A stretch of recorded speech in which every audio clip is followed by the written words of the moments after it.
Jewellers వారి exclusive branch Purvi gold and diamonds November 1న KBHP లో ఘన ప్రారంభం. ప్రతి 3 లక్షల కొనుగోలుపై 500 మిల్లీగ్రాముల గోల్డ్ కాయిన్ విచ్చేయండి.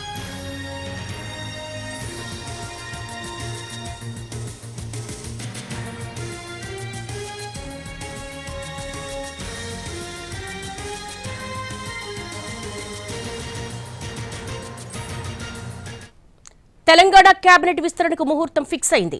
ఎల్లుండి మంత్రిగా కాంగ్రెస్ నేత మాజీ క్రికెటర్ అజారుద్దీన్ ప్రమాణ స్వీకారం చేయనున్నారు.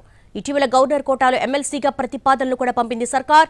నిన్న సాయంత్రం సీఎం రేవంత్ను కలిశారు అజారుద్దీన్. తెలంగాణ కేబినెట్లో 3 మంత్రి పదవులు ఖాళీగా ఉన్నాయి.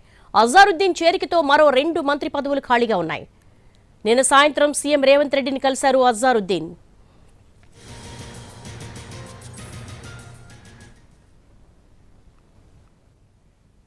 తెలంగాణ కేబినెట్ విస్తరణకు ముహూర్తం ఫిక్స్ అయింది. ఎల్లుండి మంత్రిగా కాంగ్రెస్ నేత మాజీ క్రికెటర్ అజారుద్దీన్ ప్రమాణ స్వీకారం చేయబోతున్నారు. దీనికి సంబంధించి లేటెస్ట్ అప్డేట్స్ మా ప్రతినిధి చారీని అడిగి తెలుసుకుందాం. చారీ, ఎల్లుండి మంత్రిగా కాంగ్రెస్ నేత మాజీ క్రికెటర్ అజారుద్దీన్ ప్రమాణ స్వీకారం లాంఛనమేనా? ఎల్లుండి 11 గంటలకు కేబినెట్ లో మంత్రిగా అజారుద్దీన్ ప్రమాణ స్వీకారం చేయబోతున్నారు. కాంగ్రెస్ పార్టీ రాత్రి తీసుకున్నటువంటి నిర్ణయం ఇది. జూబ్లీ హిల్స్ ఉప ఎన్నికల సందర్భంగా అజారుద్దీన్ ని కేబినెట్ లోకి తీసుకోవాలని పార్టీ నిర్ణయించింది. అందుకు హైకమాండ్ కూడా ఓకే చెప్పడం వల్ల ముహూర్తం కూడా ఫిక్స్ అయింది. అజారుద్దీన్ గత కేబినెట్ లో అజారుద్దీన్ ఎమ్మెల్సీగా ప్రతిపాదన చేస్తూ గవర్నర్ కోటాలో గవర్నర్ కి ప్రతిపాదన పంపింది. అయితే గవర్నర్ కోటాలో ఎమ్మెల్సీని ఎలాగైతే తీసుకువచ్చారు ప్రతిపాదన, ఇప్పుడు కేబినెట్ లోకి కూడా అజారుద్దీన్ ని తీసుకోవాలనే నిర్ణయానికి పార్టీ ప్రభుత్వం వచ్చింది. ఈ నేపథ్యంలోనే ఎల్లుండి మంత్రిగా అజారుద్దీన్ ప్రమాణ స్వీకారం చేసేటువంటి స్వీకారానికి సంబంధించి ఏర్పాట్లన్నీ కూడా చేయాలని రాజ్భవన్ కి ఆదేశాలు వెళ్లాయి. జూబ్లీహిల్స్ ఎన్నికల సందర్భంగా ఇలాంటి నిర్ణయం తీసుకోవడము పార్టీలో కీలకమైనటువంటి పరిణామంగా చూడొచ్చు.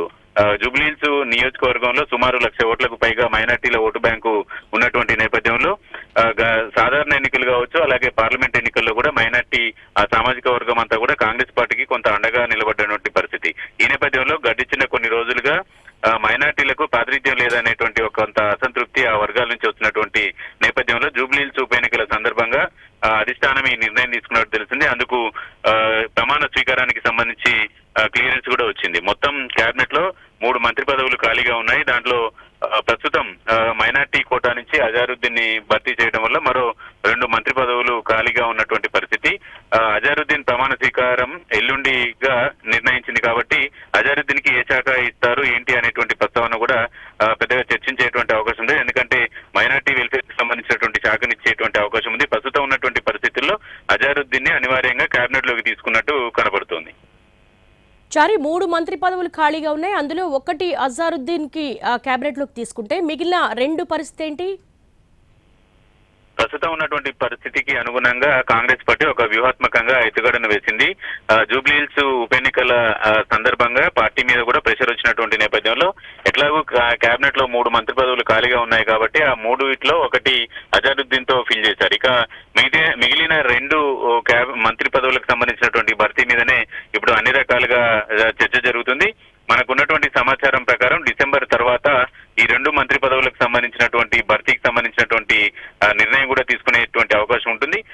అప్పుడు పూర్తి స్థాయిలో కేబినెట్ కు సంబంధించినటువంటి ప్రక్షాళన కూడా చేసేటువంటి వెసులుబాటు కూడా సీఎం ఇటీవల ఢిల్లీకి వెళ్ళినట్టు కోరినట్టు తెలుస్తుంది. కాబట్టి పూర్తి స్థాయిలో కేబినెట్ ప్రక్షాళనకు సంబంధించి డిసెంబర్ తర్వాత చోటు చేసుకునేటువంటి అవకాశం ఉంది. ఇప్పుడున్నటువంటి పరిస్థితిలో మాత్రం ఒక మంత్రి పదవిని అజారుద్దీన్ తో భర్తీ చేస్తున్నారు. All right, Chari, thanks for the live updates.